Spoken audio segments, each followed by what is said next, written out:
Jaunimo banga.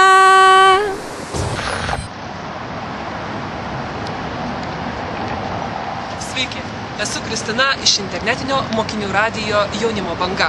Šią gražią, nuostabią dieną išėjom į Vilniaus senamiestį pakalbinti jaunų žmonių apie tai, ką veikia vasarą. Juk vasaros atostogos. Tai laba diena, kuo būsit jaunuolių vardu, iš kokios mokyklos ir kokio amžiaus? Aš esu Vykintas, esu iš Simono Daukanto gimnazijos, būsimas 11-okas, man 16 metų. Taip, o mes tave pasisodinom čia, kad pašnekintumėm apie ką? Apie atostogas, aišku. Apie atostogas. Taip, prabėgo jau 2 mėnesiai, tai ką spėjai gero ir naudingo nuveikti? Šiaip laisvalaikiu tai su draugais būnu mieste, šiaip šnekamės, bendraujam. Dar kaip hobį šoku breiką, nes man jis labai patinka. Tai vienas iš tavo pomėgių yra breiko šokimas? Taip. Vasara, ne mokslo metais, tai būrelis kažkoks yra ar mieste susirenkat ir šokat? Būrelis yra, mes susiradom labai gerą trenerį, kuris mus 4 apsiema, visas progresas mums, dėmesys mums, nes anksčiau, kai šokau, tai buvo visiška velniava, ten Vilniaus moksleivių rūmuose šokau. Taip. Ten labai daug ėmė už mėnesį ir tiesiog jokio progreso, nes mes 30 buvom salėje, tai dabar tiesiog mus 4 apsiema. Ir šiaip treneris labai kaip draugas yra. Tai tas yra svarbiausia. Taip. O sakyk, tai visą vasarą mieste?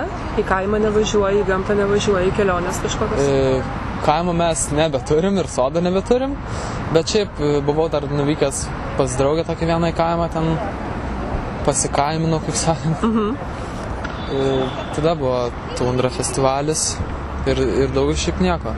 Nežinau, gal dėl mano amžiaus tiesiog neišleidžia manęs, bet šiaip... O kaip tau atrodo, kur geresnės atostogos, mieste ar kaime? Nes kiti nežino, ką daryti, vat ir mieste...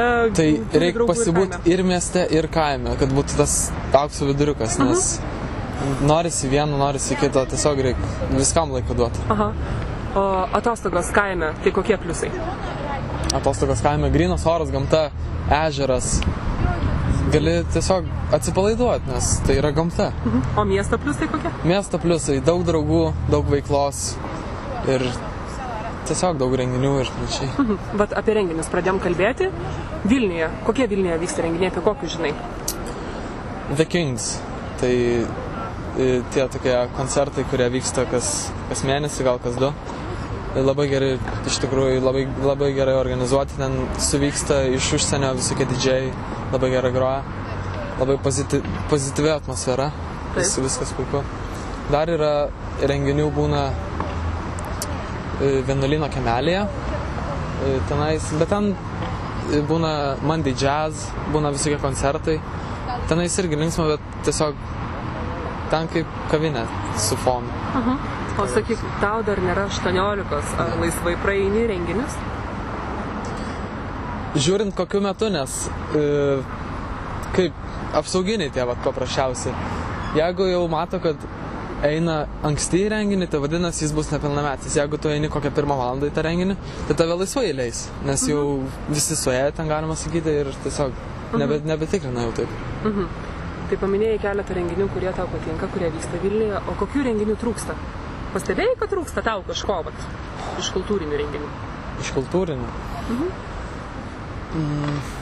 Apie tai nieko negalėčiau pasakyti, nes šiaip manęs nei ten labai kur išleidžia, dėl to aš net tiesiog nesidomiu, nes žinau, kad manęs neišleis ir tiek. Pamatysi reklamą ir pasidarys skaudu? Taip.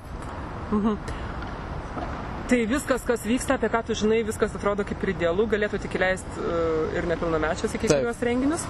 Nes šitam Vienuolyno kiemelį, tai kaip norėjau vakar nuvykti į Freaks on Floor, tai tenais neleido, nes sakė, orientuojasi tik į pilnamečius. Galvoju, kas šitokio? Vis tiek. Tai 2 metus palauksi, jais visur. 2 palauksi, taip.